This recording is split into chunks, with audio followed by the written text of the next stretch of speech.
धार news Jaunpur, सच दिखाने की हिम्मत। नमस्कार, मैं कपिल देव सिंह। आप देख रहे हैं आपका अपना चैनल धार न्यूज जौनपुर, सच दिखाने की हिम्मत। मनियाहू नगर के स्थानीय पीजी कॉलेज प्रांगण में आज़ादी का 77वां स्वतंत्रता दिवस बड़े ही धूमधाम के साथ मनाया गया। ध्वजारोहण के उपरांत मनियाहू पीजी कॉलेज सभागार में कॉलेज के सभी विद्यार्थियों के द्वारा विभिन्न कार्यक्रम प्रस्तुत किए गए। सर्वप्रथम स्वागत गीत, तत्पश्चात देशभक्ति के तराने से पूरा हाल गुजरने लगा। मुख्य अतिथि के रूप में मनियाहू के पूर्व विधायिका डॉक्टर लीना तिवारी व पीजी कॉलेज के प्रबंधक अपूर्व तिवारी रहे। साथ ही मंचासीन रहे मनियाहू पीजी कॉलेज के प्राचार्य डॉक्टर यश के पाठक, मनियाहू पीजी कॉलेज से जुड़े हुए पूर्व प्राचार्य गण। अपने संबोधन में मनियाहू की पूर्व विधायिका डॉक्टर लीना तिवारी ने उपस्थित जनमानस को स्वतंत्रता दिवस की हार्दिक शुभकामनाएं व्यक्त की। साथ ही साथ उन्होंने एक कहानी के माध्यम से सभी को समझाने का प्रयास किया कि सबसे पहले देश आता है, उसके बाद हम।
छोटे भाई की मैं एक कथा आप लोगों को बता रही हूँ, सच्चाई।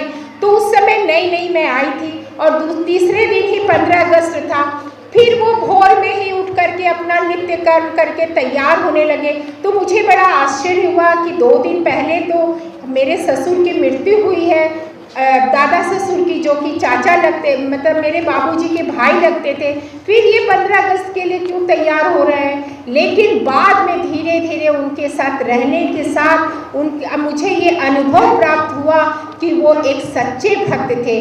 उनके आगे राष्ट्र से बढ़कर कुछ भी नहीं था, राष्ट्र से बढ़कर उनके लिए परिवार भी नहीं था। और वो उस 15 अगस्त को रोते रोते, आंखों में उनके आंसू भरे हुए थे। और वो अपनी भाषण में उन्होंने कहा भी कि आज मेरा एक हाथ कट गया। लेकिन उसके बाद भी वो इस महाविद्यालय में बीएनबी में इस कार्यक्रम में 15 अगस्त के कार्यक्रम में उन्होंने अपना सहभागिता दी। ऐसे कहा जाता है, ऐसे राष्ट्रभक्त होते थे। ऐसे राष्ट्रभक्त तो हमें उनसे प्रेरणा लेनी चाहिए और उन्हें कभी भी भूलना नहीं चाहिए। क्योंकि आज अगर हम चैन से जी रहे हैं, चैन की 2 रोटी खा रहे हैं, हम आप लोगों के बीच में खड़े हैं, तो सिर्फ और सिर्फ उनकी मेहनत, तपस्या, त्याग और बलिदान की वजह से ही आज हमें ये दिन देखने को मिल रहा है। और हमें ये भी नहीं भूलना चाहिए, जैसा कि कहावत है कि हर पुरुष के पीछे एक स्त्री का हाथ होता है। तो जितने भी देशभक्त थे वो यूं ही मैदान में नहीं चले जाते थे, क्योंकि उनकी स्त्रियां, जो किसी की माँ होती थी, जो किसी की स्त्री पत्नी होती थी, जो किसी की बहन होती थी, जो किसी की भाभी होती थी, वो अपने परिवार को बिना किसी हिचकिचाहट के, बिना किसी परेशानी के अपने देश के लिए कुर्बान करने के लिए भेज देती थी। और बाद में ये कहती थी कि अगर राष्ट्र आज़ाद होगा तभी मुझे अपना मुंह दिखाना, नहीं तो वरना तुम मेरे सामने मत आना। ऐसी माएँ होती थीं, ऐसी पत्नियाँ होती थीं जो अपने देश के लिए अपने सुहाग को भी न्योछावर करने में तनिक भी नहीं हिचकिचाती थी। तो हम ऐसे, हमें अभिमान होना चाहिए, हमें स्वाभिमान होना चाहिए कि हम उस राष्ट्र के वासी हैं जहाँ संस्कृति सर्वोपरि है, जहाँ सभ्यता पर सर्वोपरि है, जहाँ त्याग सर्वोपरि है, जहाँ अभिमान सर्वोपरि है। आपको इस बात का अभिमान होना चाहिए, आप भारतवासी हैं। अभी एक अभियान चल रहा है, मेरा माटी मेरा देश। तो इस अभियान के तहत आप सब लोग भी सहभागी बने हुए हैं, क्योंकि इसको कहने की कोई ज़रूरत नहीं है। हमारा तो शरीर ही एक मिट्टी है और हमारे मिट्टी में कण कण में हमारा भारत बसा हुआ है और अंतिम सांस तक हम भारत माता की जय ही कहते हुए जाएंगे। और आप सभी को पता होगा कि आज़ादी के पहले जो भारत माता की जय भी कहता था, उसको भी सूली पर लटका दिया जाता था।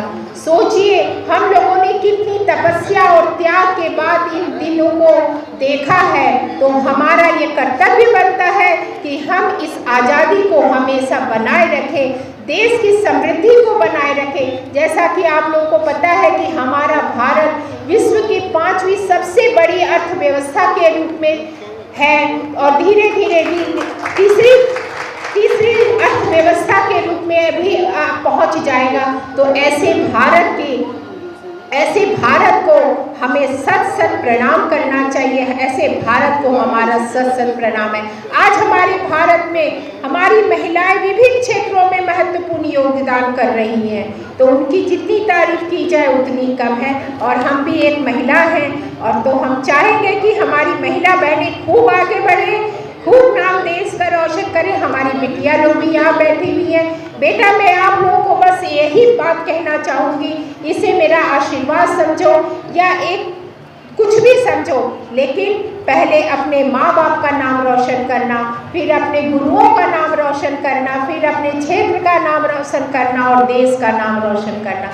क्योंकि ये देश है तो आप हैं और आप हैं तो हम हैं। ये हमेशा याद रखना आप लोग। मैं अपने सारे बच्चों को कहना चाहूँगी कि हम आपके हृदय में हमेशा बसे रहेंगे।